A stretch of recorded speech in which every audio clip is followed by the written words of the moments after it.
Please subscribe to Face TV Africa and turn the notification on. Face TV Africa, ẹ jọ̀ọ́ subscribe, hete. Face TV was Swoby. Ètò máa wúlò fún àwa àti àwọn ọ̀ràn wa tó ń bọ̀ lọ́jọ́ iwájú. Tá bá ti wá jẹ́ kí yẹn ká kọ́kọ́ understand yẹn, á easy fún wa láti communicate pẹ̀lú àwọn tí kò tí ì yé. Àwọn tó mọ ọ̀rọ̀ sọ jù mí lọ, mo fà wọ́n síwájú. Wá lè break it down. Kí ni àǹfààní kan tá tẹ̀ ń jà fún gan? Tó ẹlòmíì ò tí mọ àǹfààní ẹ̀. Tá bá ti wá mọ àǹfààní ẹ̀, a lè wá sọ fún àwọn tó kù tí wọ́n ì tí mọ àǹfààní ẹ̀. Ẹlòmíì inú wa ó ń wò pé ìjọba tí ẹ fẹ́ kúrò nínú ẹ̀ ó mà burú gan. Ẹ̀rín wa pa mí. Màá wá rán wọn létí pé 29 years ago 1991 ṣé mo correct pẹ̀lú date yẹn demo mass ó máa pé 30 ní December 26 ìlú kan wà tó ń pè ní USSR. I'm sure pé àwọn tó mọ ìlú yẹn àwọn tó mọ 1990/91 yes Czechoslovakia is 91 ìlú yẹn pín gbogbo tó fi jà wọ́n jà lóòótọ́ ọjọ́ mẹ́wàá ni ọmọ tó bí níjọ́ náà lọ́hùn kò tẹ́ ẹ mọ̀ pé lóun jà. So ìtí mò ń try láti sọ ni pé àwa ta jókòó sí bíbà àtàwa ta ti lọ́mọ tá à ń gbàdúrà pé tọ́mọ ẹ má máa fi pé 30 years ìtèmi ti fojú rí kó má tẹ̀ rí. So tá a bá wá fìyẹn sí ẹ̀mí wa tá à ń fi sọ́kàn ara wa á jẹ́ kí ẹni tá a fẹ́ bá sọ̀rọ̀ kò yé. Ẹ jẹ́ gbọ́ ara yí dáadáa o. Amọ̀pá tí ń gbọ́ Fúlàní ẹlòmíì ò tẹ̀ wá mọ́ kí là ń jà fún ọmọ nísìn. Lórí à ń pé ọ̀rọ̀ Fúlàní la tún gbé dání lẹ́nu ọjọ́ mẹ́ta rẹ̀. Kò ń ṣe Fúlàní là ń bá jà o. A fẹ́ dá dúró òun nìjà tá à ń jà. Tí bá wá ń pe ìjà ẹ mọ̀ pé Yorùbá le gan. Bí ṣe ń sọ pé ìjà yẹn nísìn ẹlòmíì tí ń wò pé á fẹ́ níbọn nínú á fẹ́ ní kinní kan nínú. Àmọ́ ìjọpọ̀ lọ́wà tí Ọlọ́run fi kẹ́ wa 1953 bí ṣe sọ pé àwọn tó ń mọ history díẹ̀ wá sọ fún wa bọ̀ ẹ jẹ́ ń sọ díẹ̀ nígbà tá a náà fẹ́ gba independent ní 1953 àwọn tó raise motion pé àìtí ready àwọn Haúsá rẹ̀ ní north bí ní pé kí nìdí èèyàn kan ló graduate láàrin wọn àwa ti ní 1000 1953 so that means pé gbogbo wa àtẹ̀ntó kàwé ni Elédùmarè dá wa gẹ́gẹ́ bí ẹ̀dá kan wọn ò wá jẹ́ kí ẹ̀dá yẹn kó yọ lára wa. Mo dẹ̀ máa ń sàn kankan pé kò sí yàtọ̀ pẹ̀lú ẹ̀yin tẹ́ wà nílé àtàwátàwà lókè òkun nítorí pé Elédùmarè tó dá wa ó ti fi gene kan sínú ara wa automatic ni màá ṣàlàyé fún yín. Ẹni tẹ́ ẹ̀ ń wò nísìn tó dàbí pé kò mọ̀ kankan ṣe tí bàbá yìí nísìn bí ó kọ́ṣẹ́ mẹkáníìkì tó ń dùn mí pé mi ò kọ́ kí tó kúrò nílé torí pé owó ló fi ń gbà nílùú òyìnbó. Bọ̀ nítorí pé bàbá Fàlí tí mò ń rí níjọ́ náà ní phase 2 ẹgbẹ́ títì ló ti ń ṣe mẹkáníìkì so kò sí boost kankan láti ìjọba. Bọ̀ tí bàbá Fàlí bá ráyè dé Germany táwọn tó mọ value bàbá Fàlí ò ní máa dúró sẹ́gbẹ̀ẹ́ títì workshop ló need àwa pọ́ǹpẹ̀ pẹ̀lú owó àǹfààní tá à ń fẹ́ mú wá nìyẹn. But ẹlòmíì ní sáà ní ìjọ òun àǹfààní yẹn kọ́ máa dé. Màá wá fi máìkì sílẹ̀ máa padà wá. Ẹ̀yin náà fún wa láǹfààní. Àǹfààní tẹ́ máa kọ́kọ́ bìnrin ayé ni pé kí ni tẹ́ ti jẹ́ nínú Nàìjíríà yìí tó gẹ́gẹ́ bí ìwúlò. What are the benefits you have gained from this country called Nigeria? Ẹ mú yẹn dání, àbẹ̀rẹ̀ yẹn lẹ́yìn, mo kí gbogbo yín o.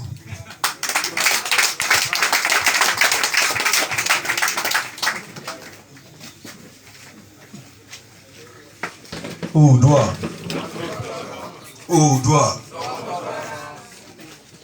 Elédùmarè ojúbà òòṣà Jagunmọ́lú of Yorùbá land Sunday Igboho ìbà o.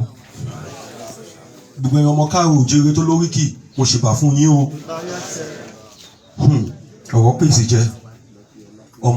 ọmọ aládé tó wá sọ̀rọ̀ ẹ̀ di ìtàkùdà. Ṣé ẹ̀bi ẹ̀ ni àbáfọwọ́fà àbí bí Elédùà ṣe sọ wípé bó ṣe máa rí nìyẹn? Ẹ̀yin ọmọ káàró òjèrè ẹ jẹ́ àrònú níbo la ti ń bá gbogbo ẹ̀kọ́ tó wá di bíi ìbànújẹ́ ìfàsẹ́yìn fọ́mọ ọmọ káàró òjèrè lénìí. Nígbà tí Ọlọ́run máa ṣe ìṣàǹdáyé nínú àwọn ìtàn tẹ́mi kà nínú gbogbo àwọn ẹ̀yà tí Ọlọ́run dá sórí ilẹ̀ ayé tó jẹ́ pé Ọlọ́run dá wọn pẹ̀lú spiritual powers, agbára, what we call celestial powers, tí ò ń ṣe èèyàn lásán, àwọn ọmọ Yorùbá ni. Tẹ́bàrẹ̀ wo history Yorùbá, tábà padà sí history over 13,000 years ni Yorùbá ti wà gẹ́gẹ́ bí ẹ̀yà. Nígbà kan wọ́n pè wá ní àwọn Akú, àwọn kan pè wá ní Ifẹ̀ people, àwọn kan pè wá ní Ànàgó. Not until nígbà tí Ọ̀yọ́ empire ṣubú táwọn àwọn merchants from Timbuktu and Jenny tó ní contact pẹ̀lú ilẹ̀ Yorùbá, nígbà Ọ̀yọ́ empire ni wọ́n sorúkọ from Yorùbá sí Yorùbá. Nígbà tí òyìnbó dé tó dé ilẹ̀ Yorùbá kọ́ tó dé láti ń bára wa jà, Èkìtì parapọ̀ wọ̀, Ìjẹ̀bú Ẹ̀gbá wọ̀, Ìwó Ìjẹ̀ṣà wọ̀. But pẹ̀lú gbogbo kíkà ń jà láàrin ìwà yìí, a gbàgbé pé ọmọ orísun kan náà ni wá. Èkìtì, Ẹ̀gbá, Ọ̀yọ́, Ìjẹ̀bú, a mọ̀ pé ibìkan náà ni gbogbo wa ti wá. Bàbá kan náà ló fi orí wa sọlẹ̀. Nígbà tí a máa parí ìjà láàrin wa, nǹkan tó ń pè ní Èkìtì Ìkírìjì Treaty 1774, 1775, 76 láàrin Ìbàdàn àti Èkìtì parapọ̀. Kò kí ń ṣe òyìnbó ló sọ fún wa wípé a láti parí ìjà láàrin wa. Àwọn èèyàn wa ló wò wípé kí là ń bá wa jà fún? A bá wa jà fún 16 years. Kí ni ìjà náà jà? Ìjà wípé a fẹ́ kí ẹ̀yà kankan nílẹ̀ Yorùbá kó ẹ̀yà míì Yorùbá lẹ́rú. Kí ló wá dé táwa ń jẹ́ kí Fúlàní àtàwùsá àtàwọn ẹ̀yà yòókù máa kọ́ lẹ́rú nínú Nàìjíríà? Nǹkan tá a gbà láàrin ara wa wípé ká ṣe fúnra wa, òun làwa wá ń gbà from 1914 tó ti expire ní 2014.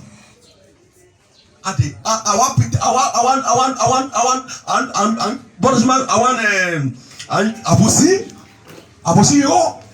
nínú ìyà nínú ìṣẹ́ ọmọ aládé. Nígbà tí òyìnbó máa wá sílẹ̀ dúdú, wọ́n lọ ṣe research pé ó láwọn ẹ̀yà kan nílẹ̀ aláwọ̀ dúdú tó ní ọgbọ́n òyìnbó tí wọn ò gbọ́dọ̀ jẹ́ kó dá dúró bí orílẹ̀-èdè. Professor kan ni wọ́n assign, British government assign nígbà yẹn pé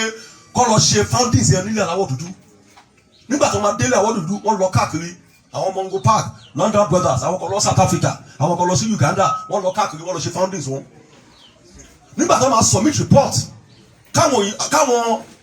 àwọn òyìnbó tó meet ní Berlin conference 1884-1885, the report yẹn ti ready from British government wípé àwọn ẹ̀yà márùn-ún gbọ́dọ̀ ìjọ kó dá dúró gẹ́gẹ́ bí orílẹ̀-èdè tó lómìnira. Tẹ́ bá jẹ́ kó dá dúró, wọ́n máa jù wá lọ. Màá dárúkọ àwọn orílẹ̀-èdè yẹn fún yín. Zulu ní South Africa, Shakabi Zulu, wọ́n ní wọn gbọ́dọ̀ jẹ́ kó dá dúró bí orílẹ̀-èdè. Tẹ́ bá lọ sí Uganda, wọ́n láwọn tó ń pè ní Buganda,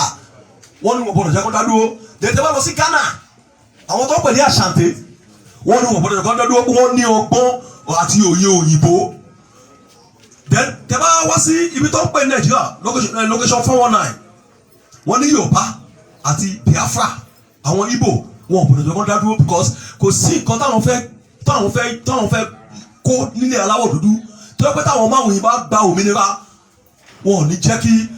àwọn orí nǹkan ìjàmbá táwọn fẹ́ ṣe fún àwọn èèyàn aláwọ̀ dúdú. So nígbà tí wọ́n máa pín wa ní 1884-1885 ní Berlin Conference wọ́n make sure wípé gbogbo àwọn ẹ̀yà tí wọn ò wà compatible tí wọn lédè kan náà tí wọn láṣà kan náà wọ́n wá kó wọn jọ rẹpẹtẹ sí orílẹ̀-èdè kan wọ́n wá mú àwọn orílẹ̀-èdè tí wọn ní àṣà tí wọn ní èdè tí wọn ní làákàyè wọ́n wá tó population wọn ò tiẹ̀ tó population àwọn tó ní làákàyè wọ́n wá bí agbára fún wọn wọ́n wá fi wọn jọba lórí àwọn tí Ọlọ́run ti bù láti gbà tọ́lọ́run tó ti ṣe orísun wọn òun ló bá ilẹ̀ Yorùbá dé location 419 nígbà tí wọ́n bẹ̀rẹ̀ sí ṣàkitiyan wípé wọ́n máa fún wa ní wọ́n máa amalgamate wa as at 1903 àwọn ìjọba Britain bá Fúlàní ṣe extra meeting under Lord Lugard wọ́n pè ní Anglo-Fulani Pact wípé tí wọ́n bá dá Nàìjíríà lẹ́tọ̀ọ́ wọ́n ti plan ní kótó amalgamate wa 1914 ló ti plan gbogbo ìkọ́ tí àwọn Britain fẹ́ fi Fúlàní fi achieve ní orílẹ̀-èdè Nàìjíríà tó fẹ́ dálẹ̀ ní 1914 kí ló wá ṣe wọ́n wá sign agreement pẹ̀lú Fúlàní kí nìdí tó fi ṣe bẹ́ẹ̀ àwọn mọ̀ wípé Fúlàní ò ní ilẹ̀ kankan níbi tí wọ́n fẹ́ dálẹ̀ bí Nàìjíríà àwọn tó ní ilẹ̀ àwọn Haúsá ní orúkọ Haúsá yìí ni wọ́n pè ní àwọn Abe HABE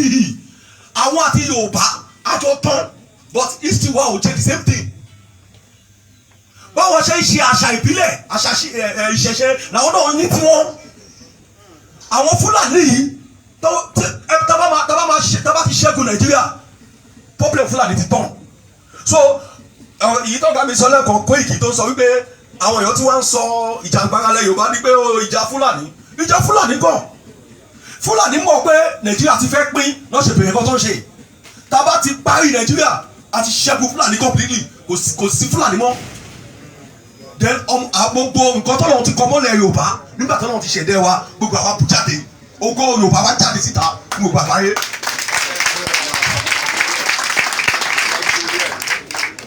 kí má mọ́ ọ̀rọ̀gùn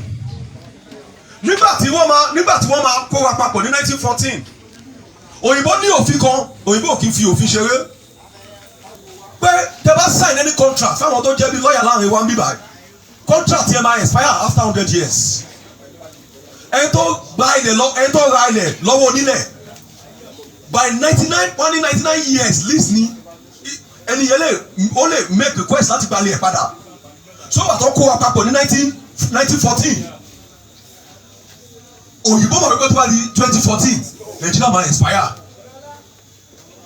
one more but because àwọn leaders ti wà nílẹ̀ káàró òjìrì àwọn olóṣèlú wa wọ́n ti bá àwọn tó ń darí wa láti òkè ọya wọ́n ti jọ múlẹ̀ wípé ọ̀nàkọnà táwọn bá ṣe máa gbà tó fi jẹ́ pé Nàìjíríà ò ní pín 2014 àwọn ṣe tán láti make sure wípé kò ní rí bẹ́ẹ̀ nígbà tá à ń jà ìgbà June 12 tábẹ̀rẹ̀ ìjà June 12 ìjà June 12 ló la Yorùbá lójú for the first time gbogbo ẹ̀yà nílẹ̀ Nàìjíríà wọ́n di ìbò fún ọmọ Yorùbá kan bó tiẹ̀ jẹ́ pé ọmọ Yorùbá yẹn náà ní tiẹ̀ lọ́wọ́ àwa Yorùbá tá dìde tá jà fún MK Abiola àjà fún MK Abiola tó bá MK Abiola jẹ́ ọmọ Yorùbá torí kò ń ṣe àwọn àdìgbò láti dìbò fún 40 million Nigerians voted for him for the first time abeg power Sokoto Caliphate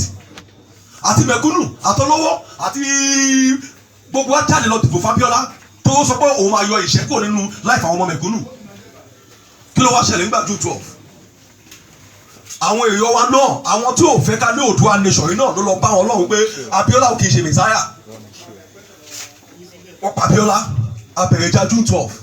ó yẹ ká ti lọ láti 1998 ó yẹ kí Yorùbá ti lọ láti 1998 tẹ́ bá rántí àwọn Adésọ̀yà Abraham Adésọ̀yà Nàdẹ́kò Afẹ́nifẹ́re ó ní mítì kan tó lọ ṣe ní California that I'm aware of ibẹ̀ làwọn bàbá Ọmọjọ́lá Bẹ́kọ̀ Amsọ Kútì Paola Oni the socialist tó ti ṣe flag Yorùbá síta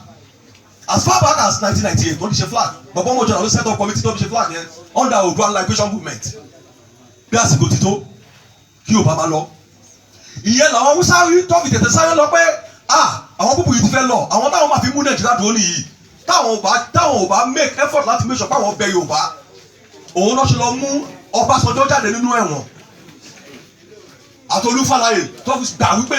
kí wọ́n jẹ́ kí Yorùbá jẹ pírẹsidẹ́ǹtì kí gbogbo pàtì yọ ọmọ Yorùbá wọn ò ṣe pé kí ọmọ mẹ̀kúnnù lẹ Yorùbá lárí wọn ò ṣe pé kí Yorùbá lómìnira wọ́n ti mọ̀ pé oúnjẹ ti fẹ́ bọ́ lẹ́nu àwọn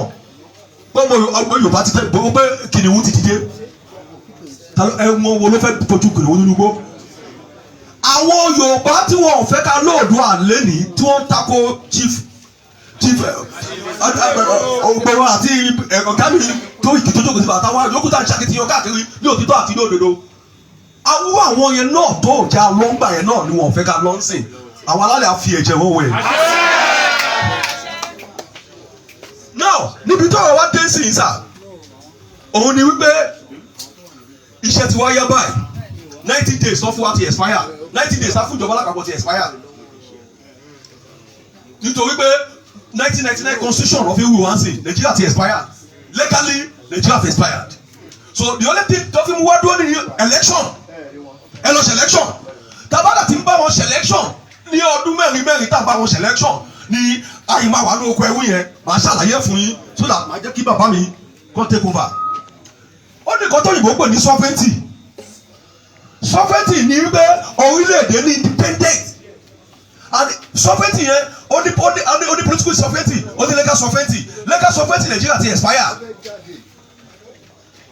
political sovereignty Nigeria ti expire but nítorí pé èmi àti ẹ̀yin ò gbé ẹsẹ̀ tó yẹ ká gbé wípé a dìbò mọ́ tí gbogbo Yorùbá bá jókòó sílẹ̀ báwọn ò dìbò àti gba sovereignty wa padà lọ́wọ́ Nigeria because ẹ̀kọ́ wọn ló fẹ́ lò láti sọ pé a dìbò fún wọn fọ́ọ̀mù ìjọba ní Àbújá táàtì elect senator elect rep elect councillor elect house of assembly ta ló fẹ́ pé tí tabala ń lọ ta ló fẹ́ lọ bá gbé ẹjọ́ ẹ bá wọn yọrin sọ̀rọ̀ ta la elect l'Abuja ta ló wà ní Agodi ta ló wà ní Aláùsá ta ló wà ní state house ní Ọ̀ṣun tó túmọ̀ wípé iṣẹ́ ìjàgbara òmìnira Yorùbá yìí owó èmi àti yín ló wà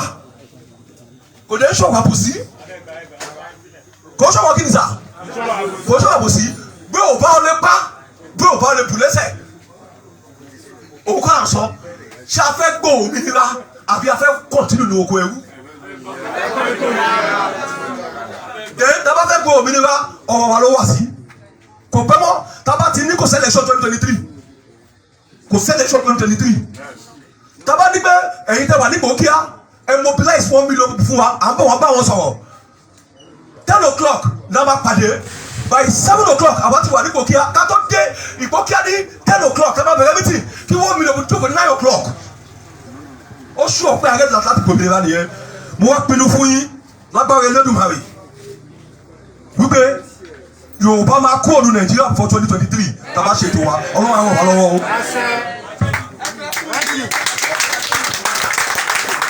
Please subscribe to Face TV Africa